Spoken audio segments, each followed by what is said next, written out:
नमस्कार दोस्तों, मैं राजकुमार कोटारिया आप सभी के लिए नए नए मुद्दे लाता रहता हूँ। देखिए यहाँ पर एक अम्मा जो हैं, जो माँ हैं किसी बच्चे की, मेरी भी माँ हो सकती है, तकलीफ़ नहीं मुझे ये बोलने में। दोस्तों यहाँ पर देखिए ये जो माँ हैं, यहाँ पर देखिए ये आपके पति तो नहीं है? अच्छा, ये देखिए यहाँ पर दारू पी के बिल्कुल कलाली के साइड की बात है। यहाँ पर देखिए बिल्कुल पड़े हुए हैं। अगर आप भी ऐसे दारू पी के पड़े रहना चाहते हैं तो अथाह पीते रहे, तकलीफ़ नहीं है। दोस्तों मैं खुद नशा मुक्त अभियान चलाना चाहता हूँ इस देश के लिए, क्योंकि आज अगर हम बात करें हमारे देश की तो हम लोग इतनी गंदगी फैला रहे हैं। देखो यहाँ पर कितनी गंदगी है कि हम लोग इस देश को गंदगी युक्त ही बना रहे हैं, गंदगी मुक्त नहीं। आप यहाँ पर देखें ये अम्मा जो हैं यहाँ पर देखिए प्लास्टिक को बिन रही हैं। दोस्तों हम लोग इतना प्लास्टिक फैलाते ही क्यों हैं यार, क्या हम लोगों को ये तकलीफ़ें हों? मैं आप लोगों से पूछना चाहता हूँ। यहाँ पर देखिए ये प्लास्टिक के ये डिस्पोजल्स बिन रही हैं। दोस्तों आज हम शादी पार्टियों में बहुत सारे जितने भी आयोजन होते हैं वहाँ पर इस प्रकार के प्लास्टिक को एक बार यूज़ किया और फिर उसे फेंक दिया। मैं आप लोगों से पूछना चाहता हूँ कि हम लोग 3R के कंसेप्ट को फॉलो क्यों नहीं करते। यहाँ पर देखिए ये साहब बिल्कुल बेहतरीन ढंग से खुले में बाथरूम करने जा रहे हैं। पढ़े लिखे और सभ्य दिखने वाले लोग, क्या ये सभ्य हैं वास्तव में? मैं आप लोगों से पूछना चाहता हूँ। दूसरी बात मैं आप लोगों से ये ज़रूर पूछूंगा कि इसके लिए ज़िम्मेदार कौन है? इसके लिए ज़िम्मेदार है हम लोगों की मानसिकता, इसके लिए ज़िम्मेदार है हम लोगों की आदतें।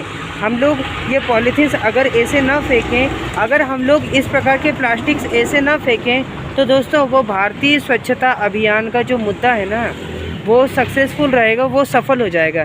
आज हमारे देश में हर जगह पर भारतीय स्वच्छता अभियान को मजबूती देने के लिए हम सभी बोलते हैं पॉलीथीन को ज़्यादा इधर उधर ना फेंकें, एक सही स्थान पर फेंकें। दोस्तों देखिए हम लोगों ने कितना सही स्थान चुना है। यहाँ से वहाँ तक अगर हम बात करें तो हम लोगों को शर्म आती है यहाँ से वहाँ तक प्रदूषण फैलाने में।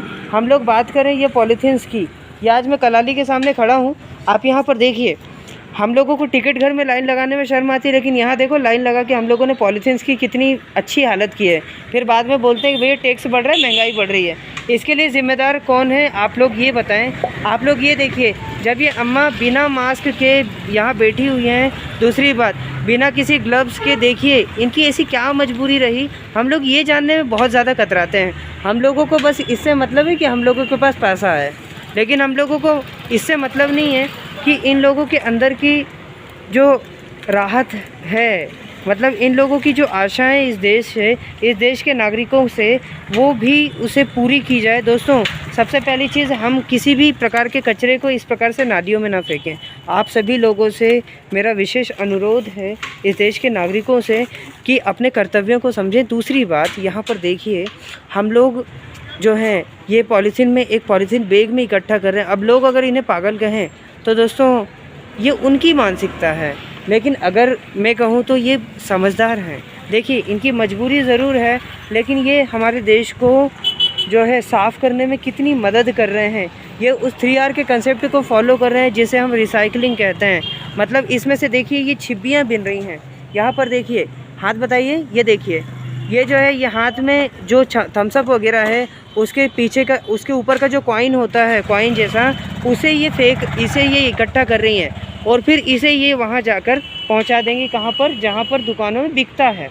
तो दोस्तों ये गलत तो नहीं कर रहे हैं ना, ये किसी की जेब तो नहीं मार रही है, जेब तो नहीं कतर रहे हैं। मैं ऐसी मदर इंडिया को सलाम करता हूँ दोस्तों, क्योंकि दोस्तों ये भी किसी की माँ है यार, इनकी भी कुछ मजबूरियाँ हैं, नहीं तो ये क्यों इस देश के लिए काम करती, ये क्यों इस देश को साफ़ सुथरा करने में अभियान छेड़ती। दोस्तों अगर मैं बात करूं सही ढंग से तो हम लोगों के देश की सही योद्धा ये माएँ हैं जो इस प्रकार की गंदगियों में अपना सहयोग देती हैं।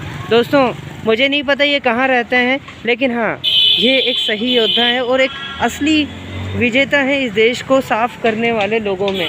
दोस्तों यहाँ पर देखिए, ये सभी यहाँ से वहाँ तक पॉलीथीन्स को बिन बिन करके और इसी प्रकार के डिस्पोजल्स उठा करके इसे एक सही स्थान पर पहुँचाएंगे। फिर मुझे नहीं पता इन्हें 10 रुपये मिलते हैं कि 20 रुपये मिलते हैं, लेकिन कुछ पैसा ज़रूर मिलेगा दोस्तों, क्योंकि इनकी अर्थव्यवस्था सही नहीं है। बस मैं चाहता हूँ कि आप लोग भी इनकी मानसिकता को समझें और इन लोगों को सहयोग दें। अगर आपको कहीं पर इस प्रकार के लोग मिलते हैं तो आप लोग आगे आकर इन लोगों की अर्थव्यवस्था को सुधारने में बढ़ चढ़ के हिस्सा लें। मैं खुद इन लोगों को उठाने के लिए प्रयासरत हूँ। अभी बहुत सारे मुद्दे मैं उठा चुका हूँ। मैं खुद YouTube पर वीडियोस डालता रहता हूँ। बस मैं चाहता हूँ कि आप लोग भी आगे आएँ इन लोगों की मदद के लिए, क्योंकि ये लोग नहीं तो गरीब ही रहेंगे यार। मैंने भी गरीबी देखी है, लेकिन मेरी मानसिकता कभी गरीबों वाली नहीं रही। आपके क्या बच्चे हैं? आप कहाँ, यही हरदा के कहाँ के हैं? हरदा के ही हो? अच्छा ये बताइए कि आपके पति वगैरह हैं? पति वगैरह हैं? पति नहीं है। तो ये बताइए कि आपको यहाँ आपके बच्चे हैं? गाँव में। बच्चे गांव में, तो आप यहाँ पन्नी क्यों बिन रहे हैं? ये देखिए, इनका बोलना है कि पेट के लिए मुझे बिनना पड़ेगा। दोस्तों मुझे ये बताइए कि ये माँ हैं जो, इन्हें कोई शर्म नहीं इस काम को। तो हम लोग बेरोजगारी जैसे एक विशिष्ट संस्थान कहें तो गलत नहीं होगा। दोस्तों आज हम बेरोजगार खुद को बोलते हैं। जब ये लोग इस प्रकार के रोज़गार से अपना पेट भर सकते हैं तो हम लोग खुद को बेरोजगार क्यों कहते हैं? मैं आप लोगों से पूछना चाहता हूं दोस्तों। मेरे पास बहुत सारे शब्द हैं, बस आप लोगों को सहयोग चाहता हूं। ये देखिए, ये अम्मा को भी अच्छा लगा तो इन्होंने भी यहाँ खड़े होकर के अपना समय दे रहे हैं। इन्हें भी लगा कि ये बच्चा अच्छा कर रहा है इस देश के लिए।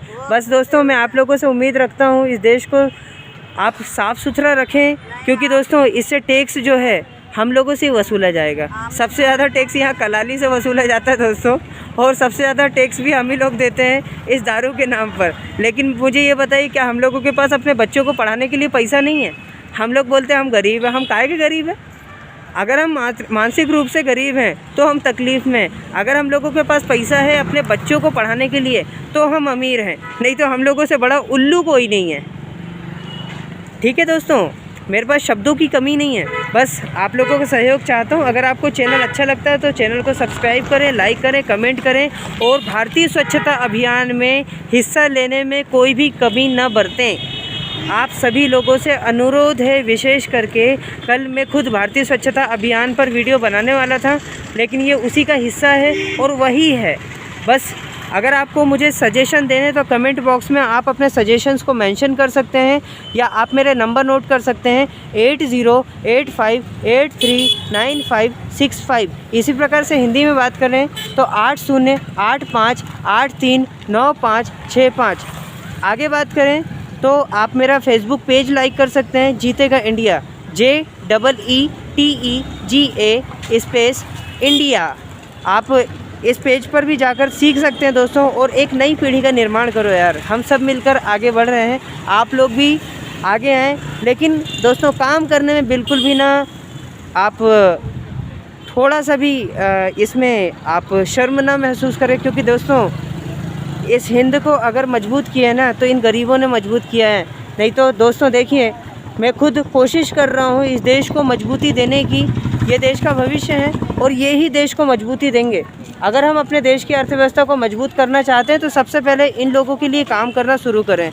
दोस्तों मैं खुद चाहता हूं कि हम लोग इस देश को मजबूती दें, तो पहले सबसे पहले मानसिक रूप से इस देश को मजबूत करें।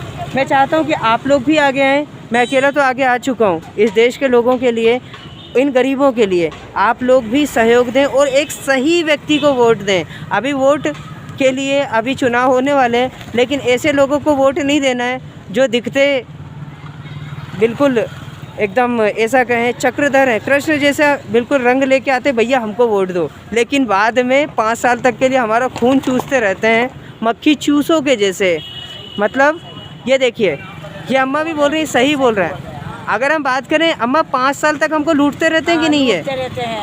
ये बात तो सही। तो अगर हम सही व्यक्ति को वोट देते हैं तो हम लोगों की ज़िंदगी में सुधार होगा, देश की अर्थव्यवस्था में सुधार होगा। लेकिन हम लोगों को आदत है कि 1000 रुपये अगर हमको मिल जाए तो हम उसी व्यक्ति को वोट देंगे जिस व्यक्ति ने हमें वो पैसा दिया है। दोस्तों मुझे ये बताइए, क्या हमारे वोट की कीमत इतनी कम है कि हम लोग उन लोगों को वोट दें 1000 रुपये में मात्र। दोस्तों इस वोट की कीमत बहुत ज़्यादा है। अगर कोई 1 लाख रुपए भी देना तो उससे भी ज़्यादा महंगा है ये वोट। अगर वोट ना हो तो कोई हमें चोट भी ना दे पाए 5 साल तक। आप खुद अगर एग्री है तो आप बताएं।